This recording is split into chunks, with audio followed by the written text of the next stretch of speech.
Well, you want the characters to be better than you so you can learn something from them. And if they're much worse than you, then you can learn something from that too.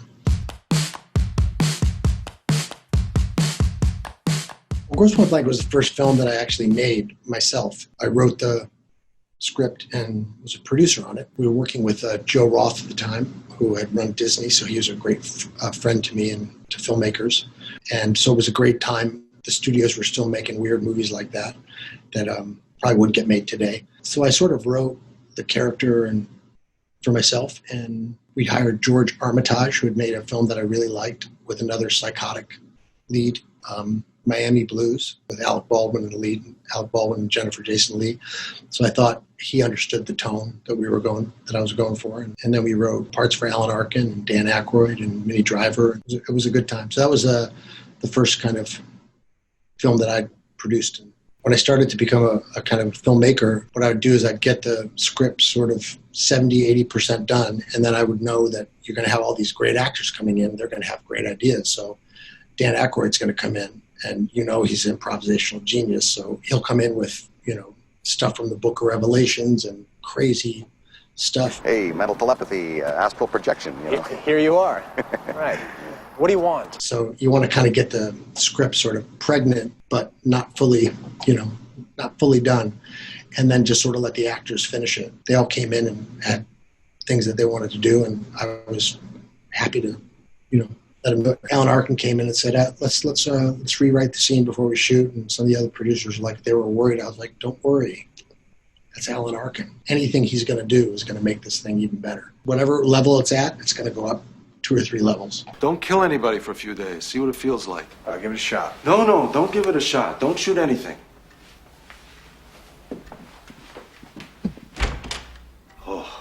And so then you would just incorporate all of his stuff in. And when I started making films, I didn't have to worry about offending the writer if I was the writer. I just wanted to be open, especially in a comedy, things that happen on the set and things that happen in the moment and surprises and accidents.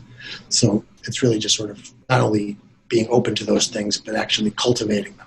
Obviously, I didn't know who would play Debbie, but as soon as Minnie came in to audition, that just seemed right. So we knew that right away. And then from that point on, we started sort of tailoring it around her. I had a feeling we would get Alan to do it. When he said yes, then I knew that, so I was writing it to try to get him at least interested enough to come play and work on it a bit. Dan Aykroyd, the same thing. I just knew that you just better buckle up. And the best thing with those actors is that you end up getting run over, by a cement truck on screen, and then you want to make sure that the camera's rolling. And that's what happens with my sister. She just basically runs you over with a cement truck, and you want to make sure you're filming for it.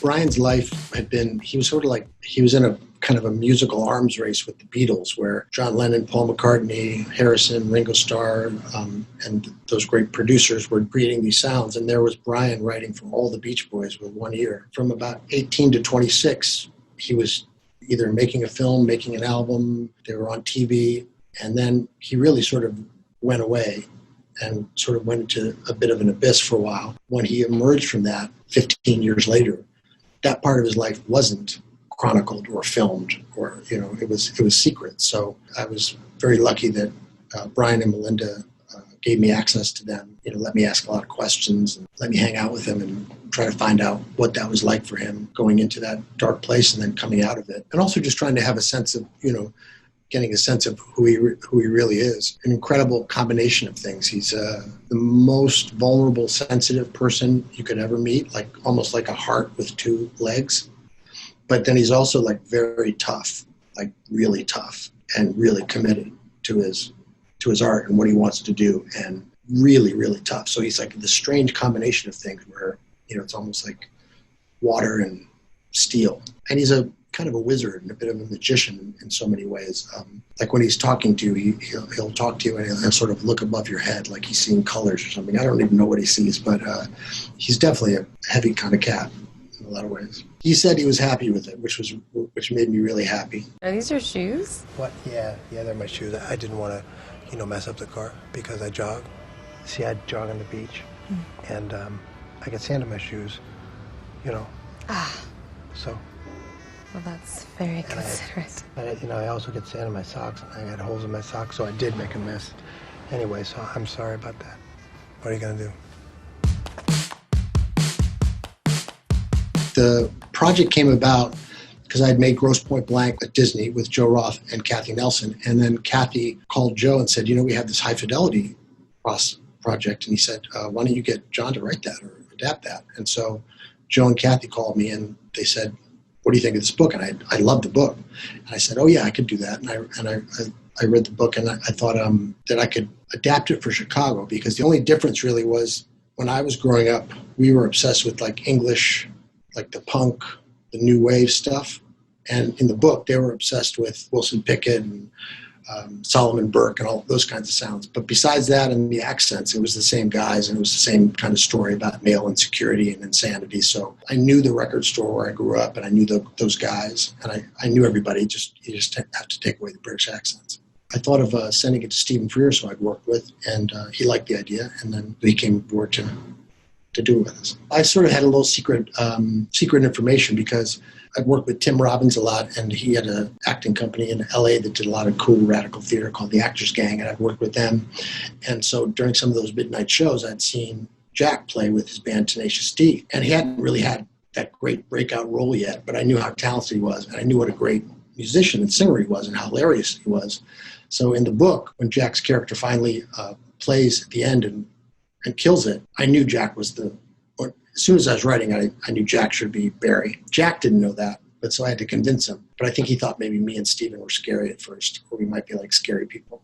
But then I was like, no, we're nice.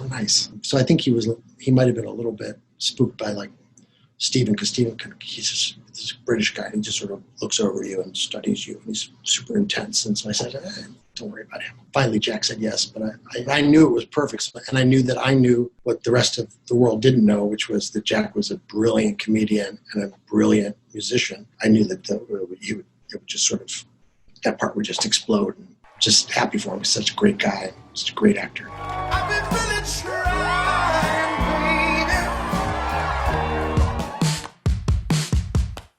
That was a cool, weird one, because I was at an agency in LA at the time. I remember saying to them, I want to know, like, what's your, like, the most unproducible, weirdest script? Like, you guys all have a black box or the red book or whatever those things are where it's like the scripts that can never get made. And they said, well, there's these things. I go, no, I mean, like, what is the most unproducible script you have?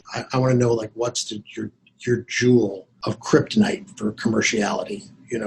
What is that? Like, I know you guys have it somewhere in your vaults, right? And he goes, well, you mean being John Malkovich? I said, what?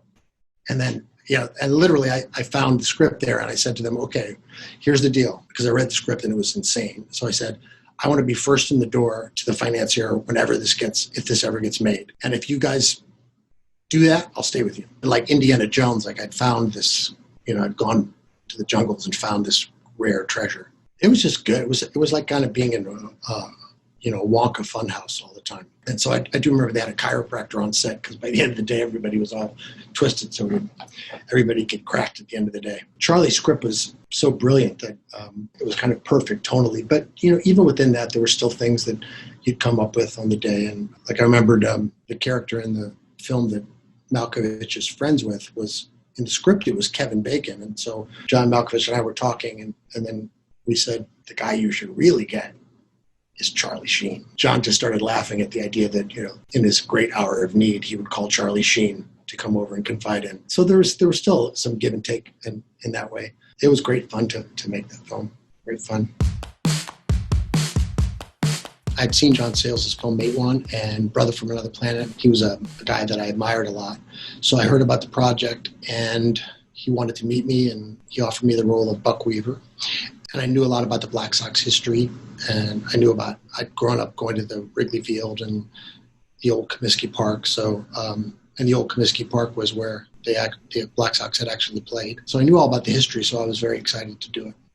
Excited to work with John. I mean, I was a big baseball fan, and I was also, I'd seen a lot of the Bang the Drum Slowly and some of the other Fear Strikes Out, but there hadn't been a really good modern baseball film, and then I thought, this could be really, really great. Immediately I read the Elliot Azanoff book, which is a real page-turner. And then you just go back and would read about the letters that Weaver wrote, and there's footage and there's archives of him. And, you just tried to capture the spirit of him.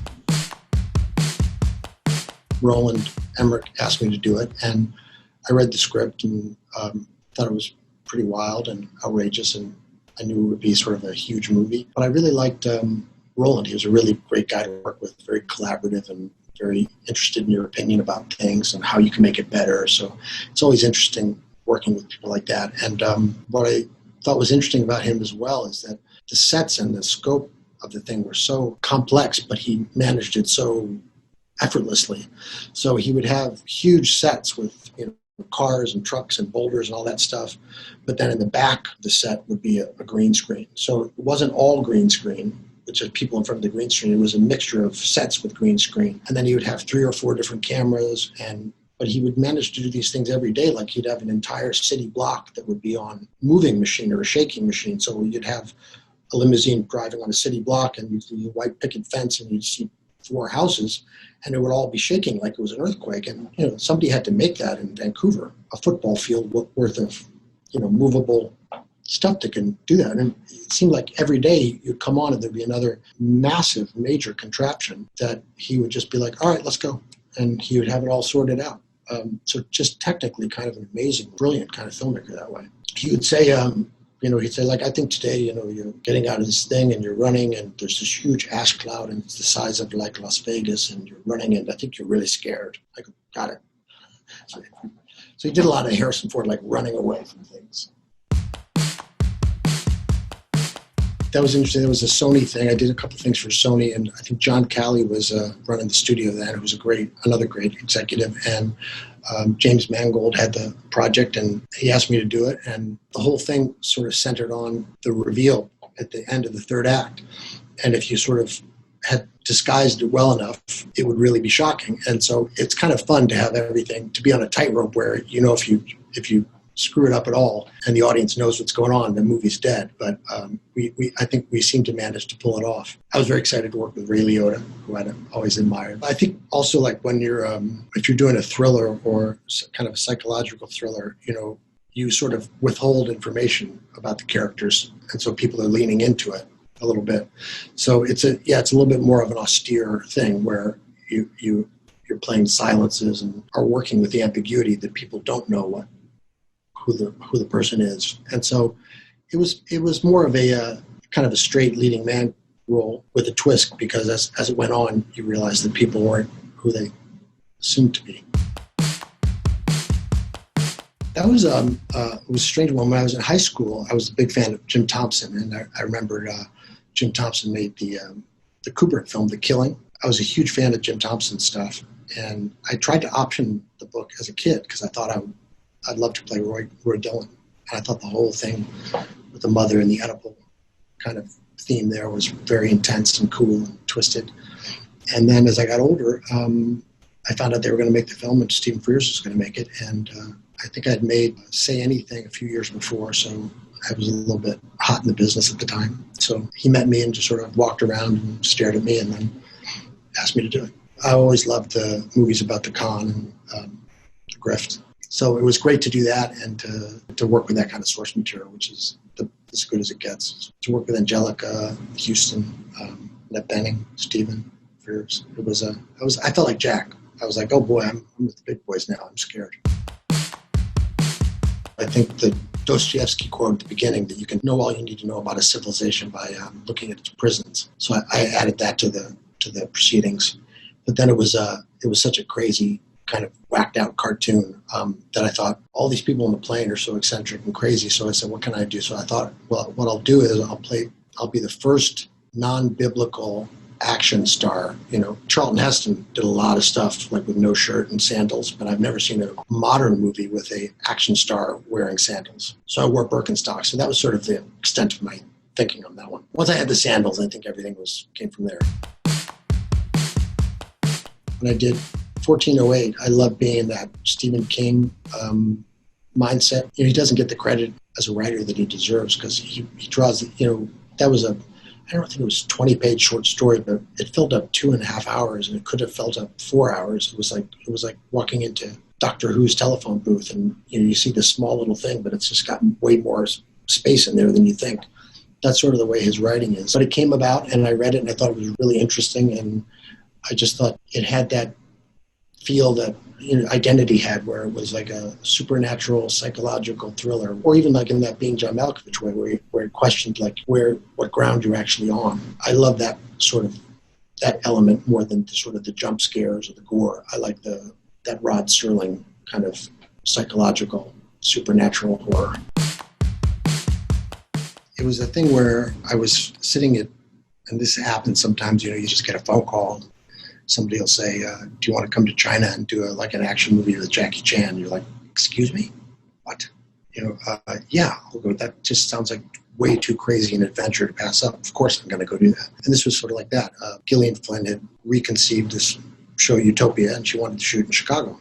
So I was like, wow, it sounds great. And then she sent me the scripts, and I read them all. I read them until 4 a.m. because I couldn't put it down. It was just great writing and very provocative and shocking. I thought this could be good. So I think this character was, in a way, kind of a captain of industry. He's what is marketed these days as one of the great benevolent billionaires, who are just there working for all of our safety and our future.